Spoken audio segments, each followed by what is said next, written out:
வணக்கம். இப்போ நம்ம பார்க்க போகிறது என்னன்னா ஆப்டோமெட்ரி, சரிங்களா? பிஎஸ்சி ஆப்டோமெட்ரிக்கு வந்து என்ன ஸ்கோப் இருக்கு, என்ன சேலரி இருக்கு, என்ன நீடு இருக்கு இந்தியாவில் அப்படின்றத பார்ப்போம். இப்போ வந்து ஆப்டிக்ஸ் அப்படின்னாக்கா, ஆப்டிக்ஸ்னா வந்து கண்ணுடைய ஃபங்க்ஷனு, அதோடைய வந்து தன்மை, அதோடைய செயல்படக்கூடிய விதம், இதெல்லாம் வந்து ரிசர்ச் பண்றது வந்து ஆப்டிக்ஸ் அப்படின்னு சொல்லலாம். ஆப்டிகல்ஸ் அப்படின்னா அது வந்து இந்த கண் கண்ணாடி கடைகள்லாம் இருக்கு இல்லைங்களா? இந்த கான்டாக்ட் லென்ஸ் இதெல்லாம் வைக்கிறாங்கல்ல. ஸோ அந்த மாதிரி பேசிக்கா கண்ணை செக் பண்றது, கண் கண்ணாடி கொடுக்கறது, ஸோ கண்ணில் என்ன பிரச்சனை இருக்குன்னு சொல்லி செக் பண்ணக்கூடிய ஒரு கண் கண்ணாடி கடைகளை ஆப்டிகல்ஸ் அப்படின்னு சொல்லுவோம். அது மாதிரி வந்து ஆப்டோமெட்ரி அப்படின்னா, ஆப்டோமெட்ரினா வந்து கண்ணை பத்தி என்ன பிரச்சனை இருக்கு அப்படின்னு சொல்லி ஒரு சிகிச்சை செய்யக்கூடிய ஒரு ஆரம்ப நிலை, சரிங்களா? ஒரு ஆரம்ப நிலையை வந்து அதை வந்து ஆப்டோமெட்ரி அப்படின்னு சொல்லலாம். ஆப்டோமாலஜிஸ்ட் அப்படின்னா என்னன்னு கேட்டீங்கன்னா, அவங்க வந்து ஆப்டோமாலஜிஸ்ட் வந்து டாக்டரா வந்து அவங்க வந்து ஒரு கண்ணுல வந்து ஏதாவது பிரச்சனை அப்படின்னா அவங்க வந்து சர்ஜரி பண்றது, அதை முழுவதுமா சரி பண்றது, அந்த நிலைமைக்கு எடுத்துட்டு போறது, அது வந்து ஆப்டோமாலஜிஸ்ட் அப்படின்னு சொல்றோம்.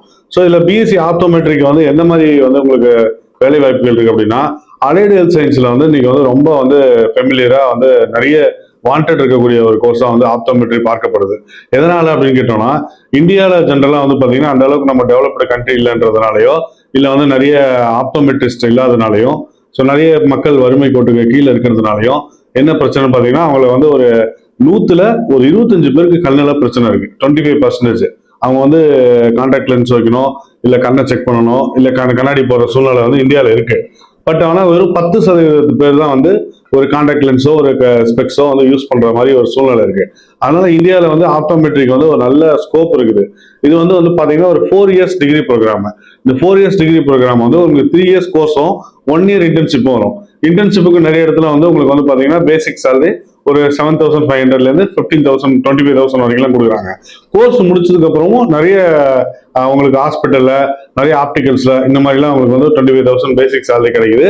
நிறைய பேர் சொந்தமாவே ஆப்டிகல் ஷாப் வைக்கிறாங்க, கண் கண்ணாடி கடை வைக்கிறாங்க, கண்ணை பரிசோதனை செய்யறாங்க, பரம்பரை ரீதியா அவங்களுக்கு ஏதாவது பிரச்சனை இருக்கா கண்ணில் அப்படின்னு பாக்குறாங்க, கண் தசைகள் ஏதாவது பிரச்சனை இருக்கான்னு பாக்குறாங்க, பார்வை குறைபாடு இருக்கான்னு பாக்குறாங்க, தூரத்து பார்வை கிட்டத்து பார்வை இதெல்லாம் பார்த்து அவங்களுக்கு கான்டாக்ட் லென்ஸ், அவங்களுக்கு ஸ்பெக்ஸ் இதெல்லாம் அவங்க ப்ரொவைட் பண்றாங்க. இல்ல ரொம்ப பெரிய பிரச்சனை தான் அவங்க ஆப்டோமாலஜிஸ்ட்ல வந்து ரெஃபர் பண்றாங்க. ஸோ இந்த மாதிரிலாம் அவங்களுக்கு வந்து நல்ல வந்து ஒரு சுய வேலை வாய்ப்பு இருக்குது. மாசம் வந்து 2 லட்சம் டு 3 லட்சம் வரைக்கும் ஆப்டிகல்ஸ்ல ஏர்ன் பண்ணக்கூடிய நபர்கள்லாம் நிறைய பேர் நம்ம பார்க்குறோம்.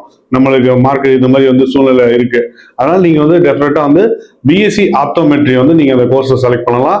இதுக்கு வந்து உங்களுக்கு ஒரு நல்ல வேலை வாய்ப்பு இருக்குதுங்க. நன்றி, வணக்கம்.